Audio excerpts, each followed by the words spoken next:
Muy buenas tardes a todos. Agradecimiento a la Contraloría General de la República por la invitación. Es un tema que evidentemente es crucial para el país y que además, cuando le preguntan a la gente cuál es el principal problema del país, le dice que es la inseguridad y la corrupción. Yo visito ahora en la campaña, muchísimos sectores de la población y he estado en asentamientos humanos. Nos hemos encontrado que en esos asentamientos humanos no hay pistas, no hay veredas, no hay agua, no hay luz, no hay alimentos, no hay títulos. Visito cárceles y me he encontrado con jóvenes de 17 años o 19 años o 20 años que están condenados a 7, 8 años por haber robado un celular o haber robado una casaca. Me encuentro que en un penal hay 400 presos porque no han pagado deuda familiar y están condenados a 3 años. Y me encuentro que en mi país tenemos 77,000 presos. Pero, ¿cuántos hay por corrupción? ¿Cuántos hay responsables de una deuda que se tiene con el país de pérdida de 10,000 millones de soles al año, que podría haber significado hacer 100 hospitales, 200 escuelas? ¿Y cuánto hay de indignación de la población? ¿Cuántos nos hemos indignado? ¿Cuántos hemos leído los medios de comunicación y hemos dado vuelta a la página? Y más allá de 3 o 4 o 5 días de noticias, después eso pasa al olvido. Los estudiosos nos dicen de que en el Perú se pierde hasta el 40% del presupuesto en corrupción. 40% del presupuesto. Y el informe es que todavía tenemos 9 millones de pobres.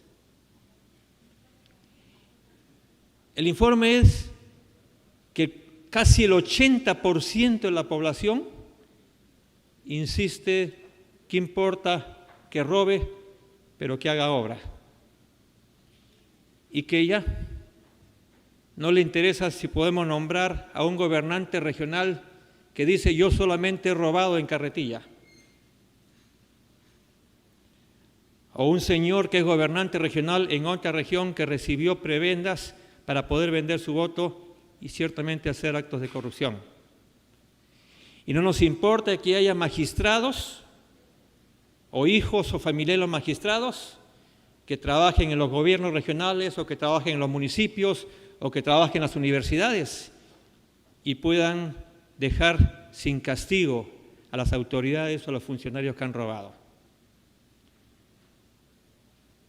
Y entonces, no solamente basta hacer propuestas, que las vamos a hacer y que creo que va a haber coincidencia entre casi todos los candidatos, sino que tenemos que tomar la decisión política de que las propuestas sean cumplidas.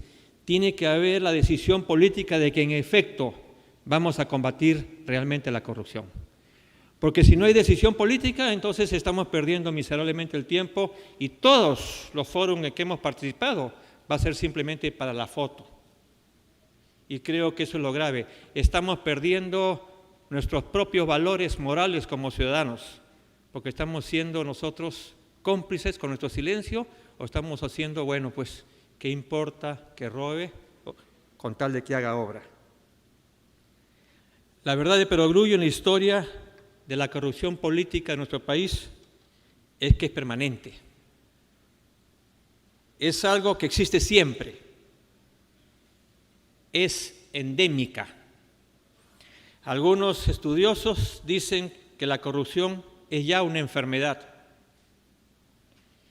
Todos sabemos que siempre van a existir enfermedades, pero todos sabemos también que los médicos y los estados tienen que hacer el esfuerzo para poder combatir las enfermedades.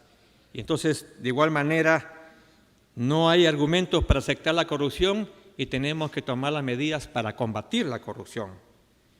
Escuchaba del crecimiento económico del país. Yo reitero lo que alguna vez dije: no puede haber crecimiento económico sostenible si no hay crecimiento moral.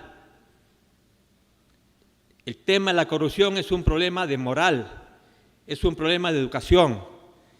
Todos los ciudadanos estamos obligados a luchar contra la corrupción, no los políticos solamente, no los periodistas solamente, todos, hombres y mujeres de este país, tenemos que luchar contra este mal endémico.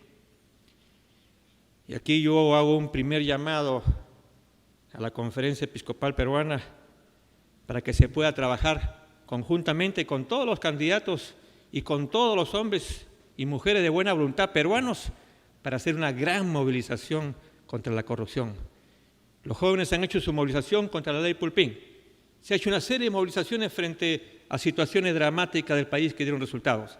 Tendríamos que hacer una gran movilización multitudinaria de todos los peruanos y peruanas para luchar contra la corrupción y advertir, especialmente a los políticos, que no podemos seguir por esta senda. Esa es una primera propuesta que se puede hacer, o que la hago. Hay una pequeña historia de Manuel González Prada, después de la guerra con Chile, la leí en algún medio de comunicación, que los militares desprestigiados y corruptos no sabían a quién poner como presidente de la República. Y el único hombre que tenía prestigio era Manuel González Prada.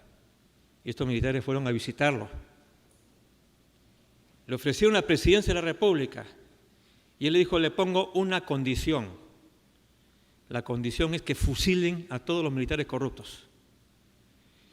Por supuesto, se quedaron callados y se fueron, porque ahí estaban, dentro de ese grupo habían, de los 8 que fueron, habían 6 militares corruptos. Y es que ese es un problema que tenemos que asumirlo ya. No es que uno sea fuerte, no tenga sentimientos, sino que tenemos que matar al mal de una vez por todas. Y el mal significa que tiene que caer todo el peso de la ley a los corruptos y especialmente a las autoridades que han sido electas por el pueblo, que han confiado. Yo te elijo como presidente regional porque confío en ti. Yo te elijo alcalde porque confío en ti. Yo te elijo presidente de la República porque confío en ti. Y tú me prometiste que ya no iba a haber corrupción y que iba a haber seguridad ciudadana y me prometiste un plan de gobierno. Tienen los ciudadanos el derecho a indignarse, pero tú no me prometiste que me ibas a robar y me has robado. Te ha llevado el país. Has hecho que más pobres se mueran. Has hecho que más niños se mueran. Has hecho que no haya libros, ni carpetas, ni alimentos en los sectores pobres. Alcaldes, gobernantes regionales que han gastado de su presupuesto, 30 o 40% de su presupuesto para hacer obras de agua y desagüe, que han paralizado toda la economía de una región y terminaron con que esa obra era una estafa, beneficiando a empresarios, a malos empresarios. Y nosotros, amarrados de manos sin poder actuar, porque lamentablemente en el tema de la corrupción no solamente están los alcaldes, algunos alcaldes por supuesto, porque hay alcaldes exitosos y honestos, algunos presidentes regionales porque el presidente regional es exitosos y honestos, y algunos funcionarios. ¿Y qué sucede? Ahí viene el entrampamiento. Yo saludo que el Contralor General de la República, porque eso fue parte de mi trabajo, haya sido elegido no porque el presidente de la República lo eligió en función de una militancia partidaria, sino que por primera vez en la historia de esta República, el Contralor General de la República fue electo en un concurso público, donde participaron más de 50, 60 personas que pensaban que podían ejercer el cargo. Y nos alegra, porque creo que esos son los nuevos tiempos, que las autoridades sean elegidas en función de sus capacidades y con la participación de la sociedad civil, antes que sean elegidas por los partidos políticos que van a gobernar y que van a ser fiscalizados por el Contralor General de la República. Pero le pongo una tarea al futuro Contralor General de la República. No solamente debe ser elegido en función de sus capacidades y no por el gobierno de turno, ni por el Congreso de la República, sino que debe tener otra función. que debe decir rendir cuentas en el Congreso de la República 3 veces al año de los casos emblemáticos que tenemos en el país, para saber cómo funciona. Nosotros tenemos casi 50 casos emblemáticos de corrupción y no sabemos exactamente en qué nivel están. Y al no saber en qué nivel están, si nosotros los políticos nos enojamos, nos indignamos porque no avanza esto, imagínense ustedes cómo se indigna la población cuando pasan los años y no sucede absolutamente nada. Y se castiga cuando ya terminó el periodo de ese señor. El señor Contralor General de la República sabe lo que pasa en Piura, lo que pasó en Lambayeque, sabe de lo que sucedía en Tumbes, en Ancash. Y cuando se produjeron, era imposible ocultar esas verdades, gracias a la presión de la prensa y algunos, entonces se comenzó a castigar y todavía el Poder Judicial o el Ministerio Público no ha terminado con el castigo de los corruptos. Y eso es gravísimo, eso es gravísimo. Puede ser que me digan, no hay presupuesto y en efecto el ministro de Economía va a tener que entender que al Ministerio Público, al Poder Judicial y a la Contraloría General de la República tiene que incrementar el presupuesto para poder contratar más gente para que se pueda obrar con mayor rapidez. De lo contrario, estamos engañados. En la Comisión de Investigación del Narcotráfico, nosotros, esta es la doctora Rosa Mavila, que fue la presidenta y a quien la felicito por su trabajo, nosotros encontramos que los expedientes de narcotráfico, de narcotraficantes, incluyendo algunas autoridades que estaban ligadas al narcotráfico, desaparecían por arte de magia. Y aún siguen desapareciendo. Y aún siguen los responsables de esas salas, los responsables de investigación, siguen en sus cargos. Entonces, ¿qué garantía nos dan que jueces corruptos, que fiscales corruptos puedan aplicar la ley si son cómplices de narcotraficantes, si son cómplices de corruptos? Y no digo todos, lo reitero, algunos. Es bueno que podamos recordar o podamos leer este trabajo hecho por el Congreso en la sala de la corrupción.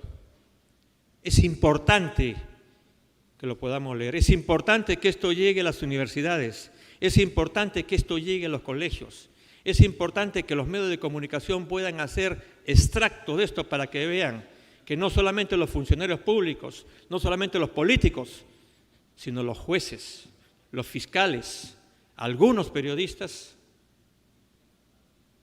estaban ligados, empresarios ligados a la corrupción. Aquí se dice, yo te voy a dar una resolución para poder favorecer a una empresa. Aquí se dice, te voy a regalar comida, alimentos para que puedas repartir a los pobres y poder conseguir el voto. Aquí se ve un momento en que un periodista conocido, reconocido, desesperado, va donde el señor Montesinos y le dice, el Estado me está debiendo 40 millones de soles a mi yerno, págale por favor. Y el señor Montesinos, hablando al ministro del Interior, págale inmediatamente, y en 10 minutos le llegaba el cheque. ¿Cuántos peruanos pueden gozar de eso? Tiene que haber voluntad política. Podemos hablar cosas maravillosas, podemos arrancar el aplauso de la población, pero cuando llegamos al poder, si no tenemos voluntad política, entonces no hemos avanzado. Proyectos de lucha contra la corrupción, miren, existen a montones. Propuestas semejantes a montones. Se llega al poder y al día siguiente nos olvidamos de todas nuestras propuestas porque ya estamos ligados o estamos rodeados de corruptos. ¿Cómo se entiende que un ministro de Economía de un gobierno permite el ingreso de las AFP, sale de ser ministro y es parte del directorio principal del directorio de las AFP? ¿Cómo se permite que un ministro de Economía, hace pocos años, sale de las AFP y sale del Ministerio de Economía y es parte de la defensa de las AFP en contra muchas veces de los peruanos? Y es que no hemos tenido pues una cultura de transparencia. porque siempre, siempre, siempre los vivos y los criollos nos engañan. Y no estamos inventando la pólvora, estamos diciendo las cosas tal y conforme son. Yo he sido presidente regional, a Dios gracias, en 2 oportunidades. Y le he podido mostrar no solamente al pueblo lambayecano, sino al pueblo peruano, que a pesar de manejar presupuestos inmensos, no le hemos robado un centavo al erario nacional. ¿Por qué? Porque lo primero que hicimos fue primero trabajar con transparencia, firmar un acuerdo con ellos para que nos hagan el seguimiento mañana, tarde y noche, para que hagan una agenda que le decíamos a la población: a las 8 de la mañana nos reunimos con tal o cual empresa, a las 9 estamos en tal lugar, a las 10 en tal lugar, perdiendo muchas veces la privacidad, pero porque era necesario que la población recobre la confianza en la clase política. Y yo exijo, pido, solicito, para ser más suave, a los señores candidatos a la presidencia de la República que levanten su secreto bancario, que sean investigados por la Unidad de Inteligencia Financiera. Y esto que aparece como noticia ayer, lo hemos hecho nosotros. Cuando yo he sido gobernante regional, solicité a la Contraloría General de la República y a todas las instancias de la SUNAT que puedan hacer la investigación de con cuánto ingreso y con cuánto salgo. Pero no solamente yo, sino mi familia. Y no solamente yo y mi familia, sino los funcionarios de mi confianza. Candidato, ha concluido su tiempo. Bueno, sí he concluido mi tiempo, yo soy respetuoso del tiempo, así es que le reitero que nuestras propuestas son exactamente las mismas. Una comisión de la verdad que puede investigar los 25 años últimos, cómo se ha gastado el dinero del Estado.